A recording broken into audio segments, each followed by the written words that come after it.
Video પ્રસારિત થયા છે એમાં ચોક્કસ હું માનું છું અને હું વખોડી કાઢું છું.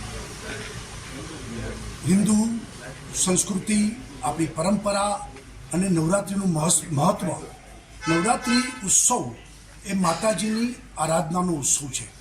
ભલે પ્રાચીન ગરબીઓની આજના સમયમાં અર્વાચીનો થાય, મોટી સંખ્યામાં યુવાનો ત્યાં આગળ આવે ને બધા રાસ લે.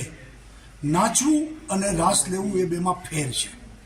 31st જે ઉજવણી થાય છે, નાચવાની ઉજવણી થાય છે. અહીંયા એ આપણે માની આરાધનાની સાથે રાસ લઈએ છીએ.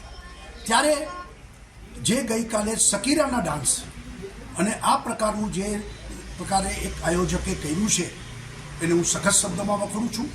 અને નવી પેઢી એના ઉપર ખરાબ અસર પડે અને ભવિષ્યમાં પણ આપણું આ પ્રાચીન સંસ્કૃતિ અને પરંપરાને હિન્દુ સમાજની લાગણી ઘવાય આ પ્રકારનું કોઈ પણ આયોજન ન થવું જોઈએ. સરકારે પણ આ અંગે સમગ્ર ગુજરાતમાં જે કંઈ આ મોટા આયોજનો થતા હોય ત્યાં નજર ધ્યાન આપવું જોઈએ અને ત્યાં મર્યાદામાં આ પ્રકારની નવરાત્રિ મહોત્સવ ઉજવાય એનું ધ્યાન રાખે એ અતિ આવશ્યક છે.